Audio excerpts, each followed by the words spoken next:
ఎర్ర సైన్యం మొత్తం గందరగోళంలో పడుతోందా?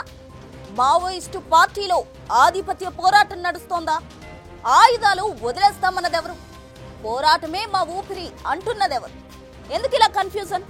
కగార్తో ముప్పు తప్పదని సరెండర్ అన్నారా? తాజాగా జగన్ పేరుతో వచ్చిన ప్రకటన చెప్తుందేంటి? ఎర్ర సైన్యం రెండుగా చీలిపోయిందా?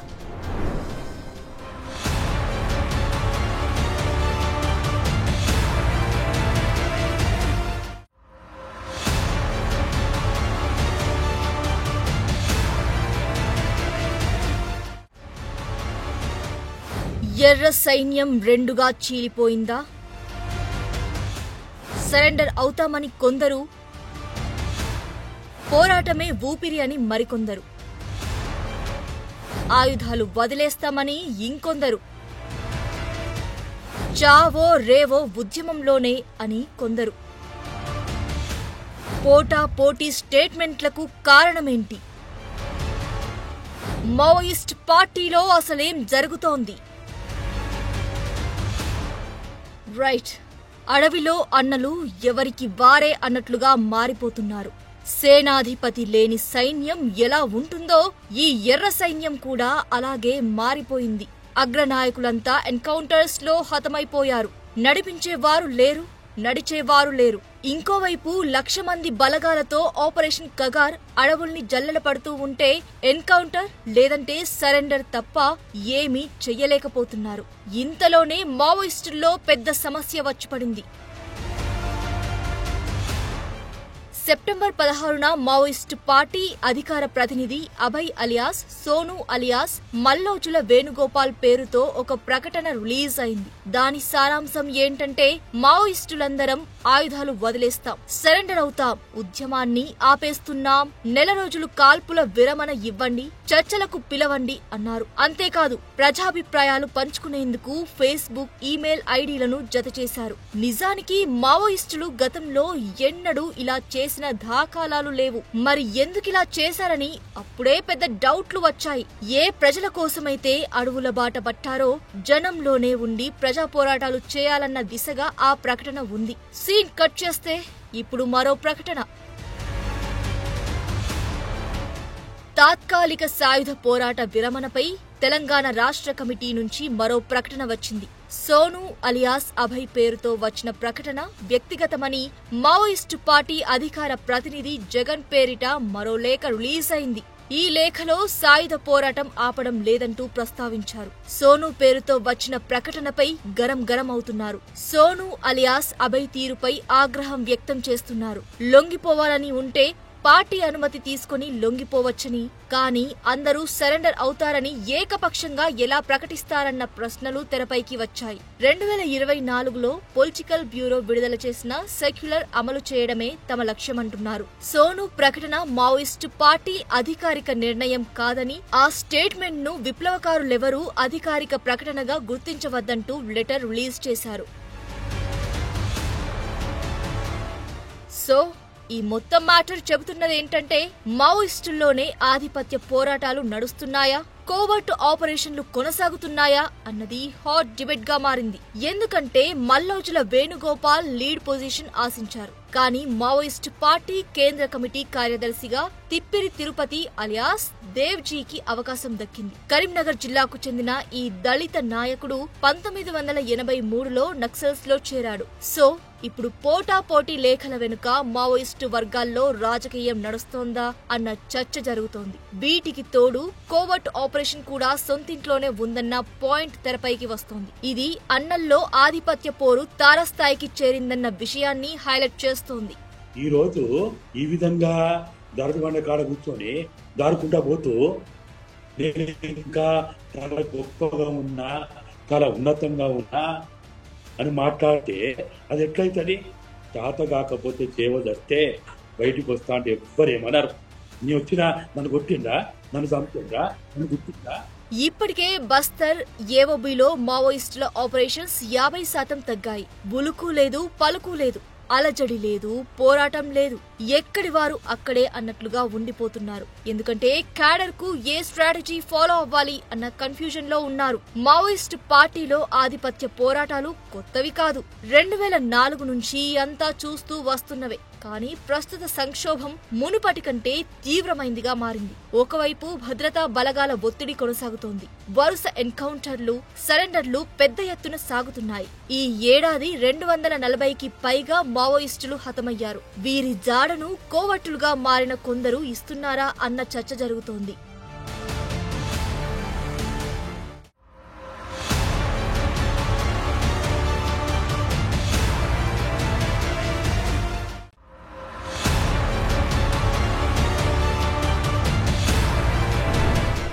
మావోయిస్టు పార్టీలో పొలిటికల్ గేమ్ క్రిస్టల్ క్లియర్ గా కనిపిస్తోంది. ఓవైపు తిప్పని తిరుపతి వర్గం, ఇంకోవైపు మల్లోజుల వేణుగోపాల్ వర్గంగా మారిపోయింది.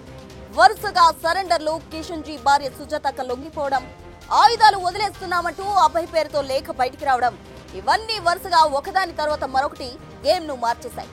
ఆ సీక్రెట్స్ అన్ని డీకోడ్ అవుతున్నాయి.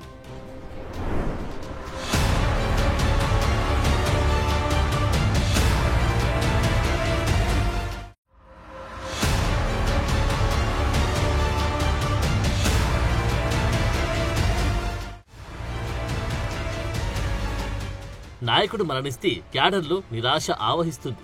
ఇప్పుడు మావోయిస్టు పార్టీ పరిస్థితి ఇదే. ఇప్పటికే జరిగిన ఎన్కౌంటర్లలో ముఖ్య నేతలంతా చనిపోయారు. ఎంతో మంది దిక్కుతోచక లొంగిపోయారు.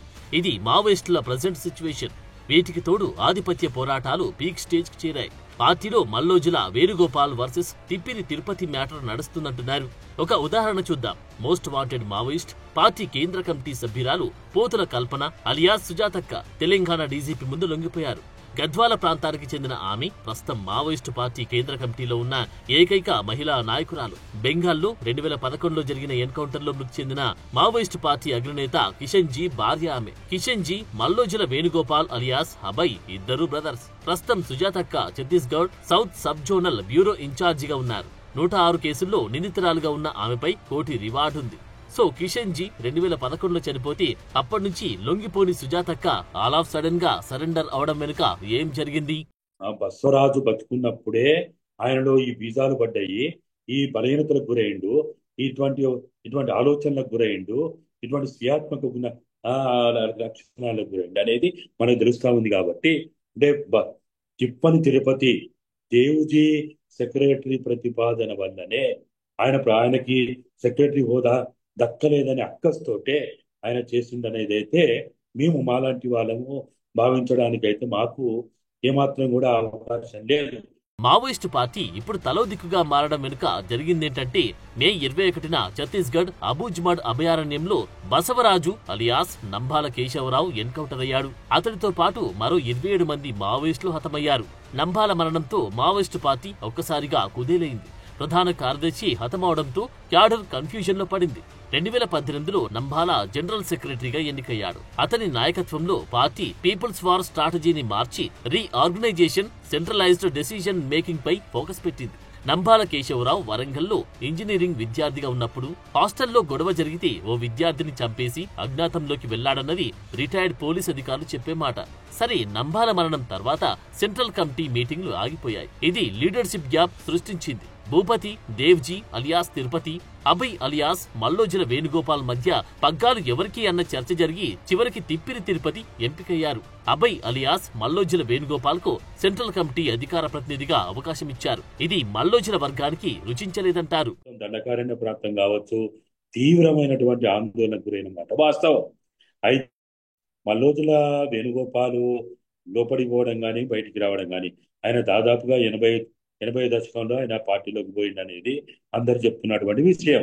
అయితే ఇప్పుడు ఏదైతే గత కొంతకాలంగా ఆయన పార్టీకి దూరంగా ఉన్నాడనో, ఆయన వ్యక్తిగత క్రియాత్మక బలహీనతలకు గురైంది అనేది ఇప్పుడు మనకు అందుతున్న సమాచారం బట్టి తెలుస్తా ఉన్నది. బసవరాజు అలియాస్ నంబాల కేశవరావు మరణం తర్వాత పొలిట్ బ్యూరో అలాగే రీజనల్ బ్యూరోల మధ్య డిసిషన్ మేకింగ్ గ్యాప్ ను సృష్టించింది. ఆంధ్ర ఒడిశా బార్డర్ ఏఓబీలో మావోయిస్టులకు దారి తెలియలేదు. దీనికి మావోయిస్టు అధికార ప్రతినిధిగా తాజాగా లెటర్ రిలీజ్ చేసిన జగన్ నడిపిస్తున్నాడు. ఇప్పుడు అభయ్ పేరుతో వచ్చిన లెటర్ ను తీవ్రంగా వ్యతిరేకించింది కూడా ఇదే జగన్. తెలంగాణ స్టేట్ కమిటీ అధికార ప్రతినిధిగా జగన్ కొనసాగుతున్నారు. AOB group leader. ఈ ఏడాది అతని గ్రూప్ లో రమేష్ ఎన్కౌంటర్ లో హతమయ్యాడు. చావో రేవో పోరాటం ఆపే ప్రసక్తి లేదంటున్నాడు జగన్. జనం కోసమే కదా ఈ పోరాటం, చస్తే కలిసే చేద్దాం, పలాయనం మన నైజం కాదంటూ క్యాడర్ కు ధైర్యం నూరిపోస్తున్నాడు. మావోయిస్టు సెంట్రల్ కమిటీలో పొలిట్ బ్యూరో, రీజనల్ బ్యూరోలు, స్టేట్ కమిటీలు, జోనల్ కమిటీలున్నాయి. ఇప్పుడు ఇవన్నీ ఒక్కతాటిపై లేవు అని చెప్పడానికి మొన్నటి అభయ్ పేరుతో వచ్చిన సరెండర్ లేఖ ఒకటి. కిషన్జీ భార్య సుజాతక్క ఆల్ ఆఫ్ సడన్ గా లొంగుబాటు మరొకటి కారణాలుగా కనిపిస్తున్నాయి. వ్యూహాత్మకంగానే ఇలా సరెండర్లు కొనసాగుతున్నాయన్న చర్చ కూడా మావోయిస్టుల్లో నడుస్తుంది. అటు మావోయిస్టుల్లో ఎవరూ కొత్తగా చేరేలా లేరు. రిక్రూట్మెంట్లు పూర్తిగా ఆగిపోయాయి. మావోయిస్టు పార్టీ ఎంతో బలంగా ఉన్న ఛత్తీస్గఢ్ లో చాలా వీక్ అయింది. మహారాష్ట్రలోని 1-2 జిల్లాలు, ఆంధ్ర ఒడిశా సరిహద్దులో కూడా ఈ మధ్య కాలంలో బలహీనపడింది. స్ట్రాటజీలు లేవు, కోఆర్డినేషన్ లేదు. పైగా ఆధిపత్య పోరాటాలతో ఎర్ర సైన్యం అంతా గందరగోళంగా ఉంది. సో భద్రతా దళాలకు కూడా ఇదో అవకాశంగా మారింది. మావోయిస్టుల్లో ఆధిపత్యం, నిరాశ, విభజన ఉన్నప్పుడే క్లోజ్ చేయాలని అనుకుంటున్నాయి. అందుకే కూంబింగ్ పెంచాయి. ఆపరేషన్ కగార్ హై పిచ్ లో నడుస్తుంది. 2026 మార్చి నాటికి మ్యాటర్ ముగించేయాలన్నది కేంద్ర ప్రభుత్వ లక్ష్యం.